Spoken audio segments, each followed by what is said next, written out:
I moved to London in 2011. The reason for my move to London is very simple, but holds a legend so shocking that I'm not even sure of its truth, only its impact. Up until 3 years ago, I lived in the town of Wickford, Essex. For those who are not well versed in the geography of southeast England, Wickford is, by definition, a crap hole, made up of a high street with nothing bigger than a small WH Smith's, a cooperative and a 99p store. It is a boring and scuzzy place, an urban cesspit. I didn't leave because of these factors. Running through Wickford is the River Crouch. Whilst parts of the Crouch in Wickford are slightly nice looking, the town centre section of the Crouch is banked by concrete, a provision put into place following 2 floods back in the late 1950s. The result of this is a complex and very ugly tunnel system interlocking with the sewers. Now that I've provided sufficient context for the perhaps true myth, I will begin. In 1979, a pupil at a local secondary school, the name of which I genuinely don't know, adding to the idea that this legend is make-believe, was feared. His name was Jack Caden, and whilst a popular womanizer, his mean streak bordered on sadism. He relished in putting his other peers in pain, so much so that he made your average playground bully seem generous. Caden's good looks were unmatched, even though his grin was apparently wolf-like and deeply unsettling. On a fateful, stormy night in the middle of winter 1979, a group of the more commonly targeted of Caden's antics felt that they had finally taken enough grief from him. They attacked him as he strolled down London Road.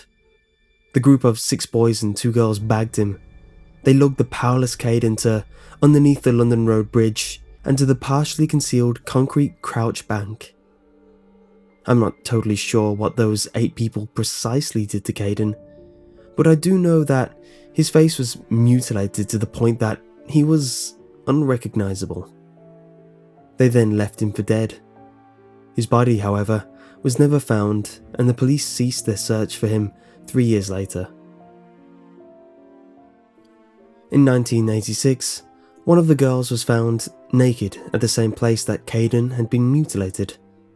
Her neck had been snapped, and her entrails were littered on the concrete of the bank. Pinned to her forehead was a note. Cold. The police struggled to find a motive.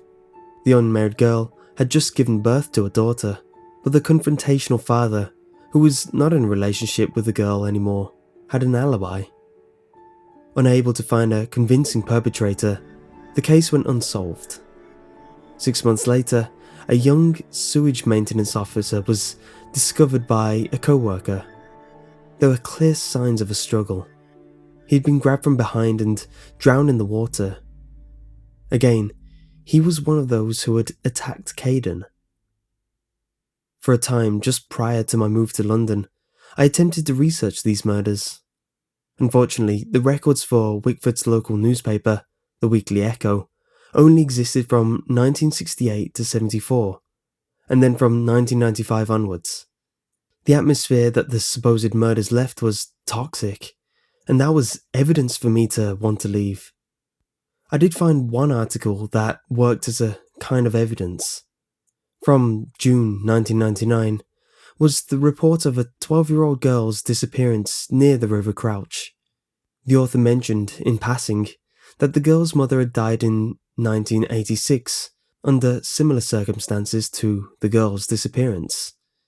I still wonder today if this means that Caden was also after the children of his original victims. A further 4 of the boys that had taken part in the attack on Caden were gruesomely murdered in the late 1980s. Because I'm unsure of these 4 men's names, I will refer to them as B1, B2, B3, and B4.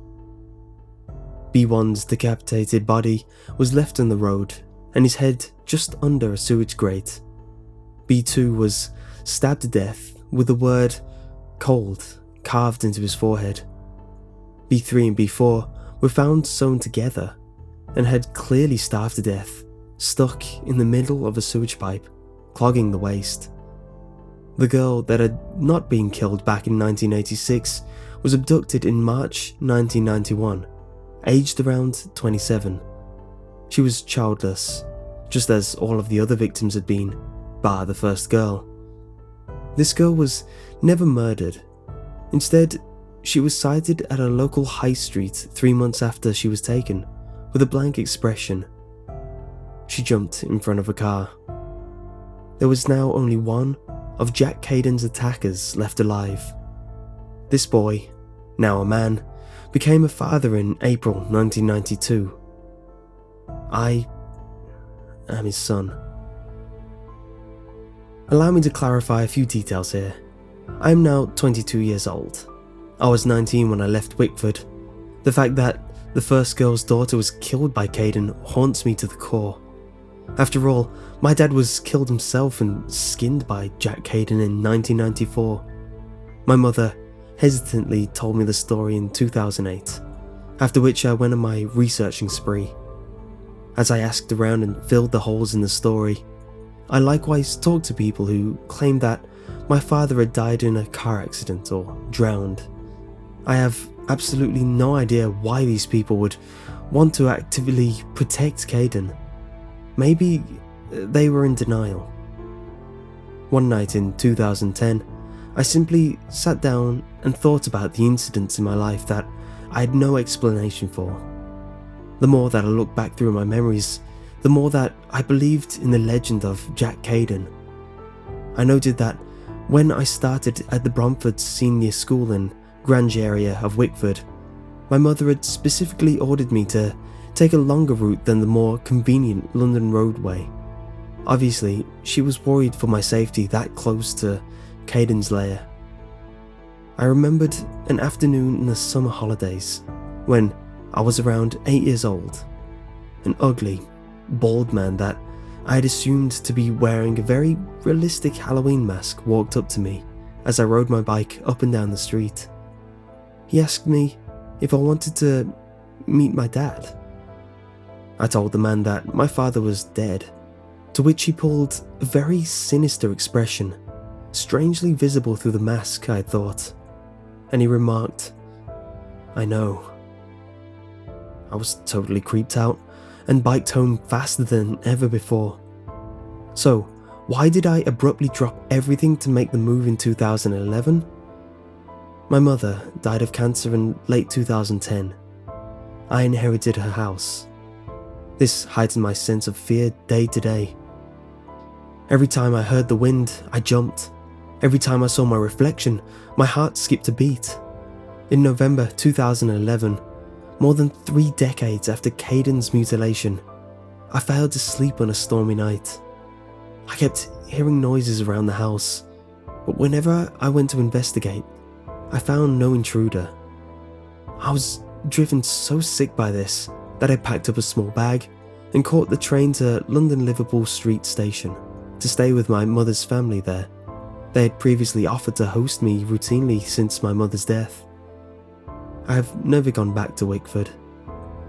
Instead, I asked my friends to collect my possessions into a moving van, and I instructed real estate agents to put my house on the market. Like I said before, the reason for my move to London is simple, but holds a very shocking legend. The reason that I moved to London is that the police called me on my first afternoon at my aunt and uncle's house. They informed me that there had been a break-in at my Wickford residence, but nothing had been taken. Instead, one word had been scrawled on the walls all over the house: cold.